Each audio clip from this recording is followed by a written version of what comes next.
First, I want to thank Lauren and the HERO team. Thank you to the Buffalo Jewish Federation.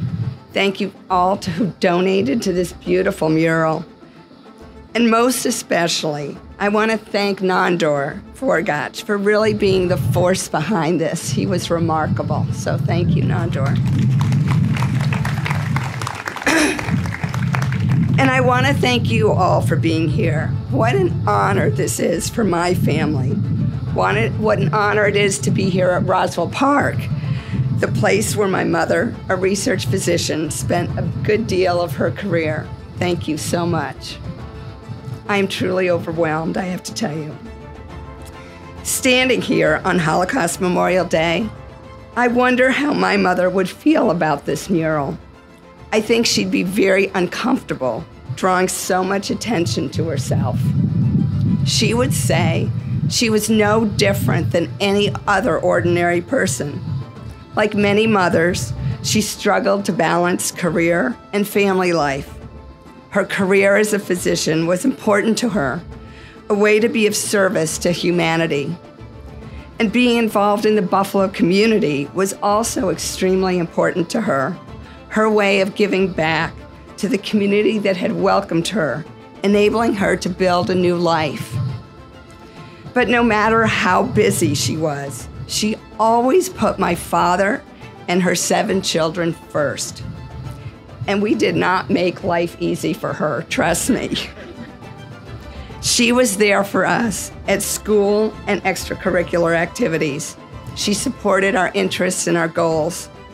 And no matter what the argument, and trust me, with 7 children, those were hardly rare occurrences. She always found a path to peace. She was the glue to our family. She was a devout Catholic, believing that her faith would get her through difficult times. And that wasn't hard for her to believe. After all, it was a miracle that she and my father survived the war. When I think about her heroic acts, I question how many ordinary people would have her courage. I wonder if I would have had her courage. Probably not. She was only 19 years old when her best friend, Eva Fisher-Klein, asked her to move into her friend's factory complex just outside Budapest, which had been shuttered due to the Jewish laws. It was an audacious plan to hide Jews likely to be rounded up and deported to Nazi camps.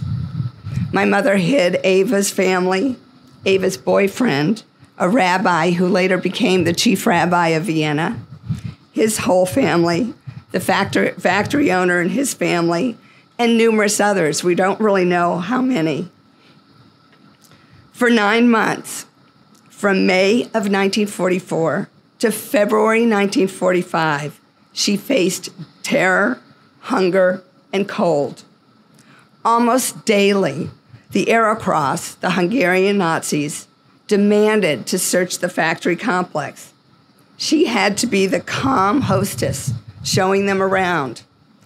Any discoveries would have meant certain death for all of them. By winter, supplies grew scarce. She endured lengthy queues at the store, frequently interrupted to seek refuge from the bombings. She often returned with nothing. And also in the middle of winter, and it was one of Budapest's coldest winters, she had given all of her winter clothes away to others. She only had summer clothes and a very light summer jacket. She dodged soldiers as she walked through rubble-strewn streets to deliver messages, fake identity papers, and necessities to family members at their various hiding places.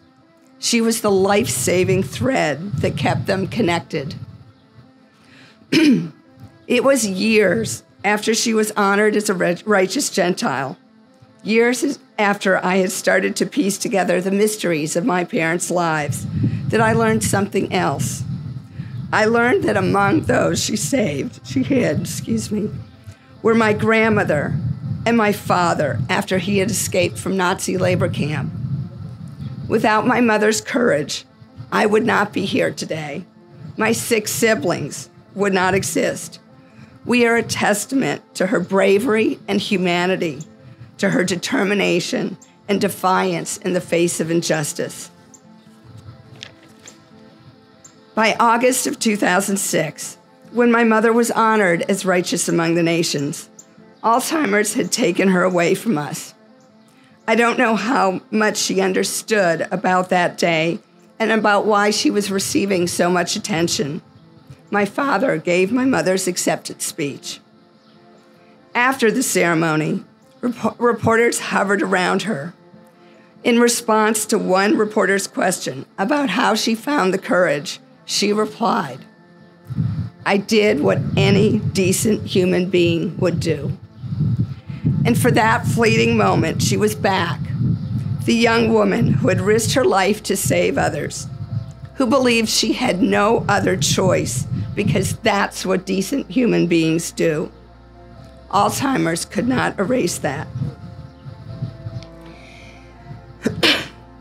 In today's harsh reality, in a world when even the Ivy League schools my siblings attended have become hotbeds of anti-Semitism, there's no more crucial time to honor these 3 courageous people. They had witnessed anti-Semitism and its virulent hatred. They refused to be complacent. They chose to defy it. I can imagine my mother shaking her head and repeating what she believed in her heart. All people must be treated with respect, dignity, and compassion. If her face on this mural helps to inspire anybody to do what any decent human being would do, then even she, in her humble way, would be proud and pleased. Thank you.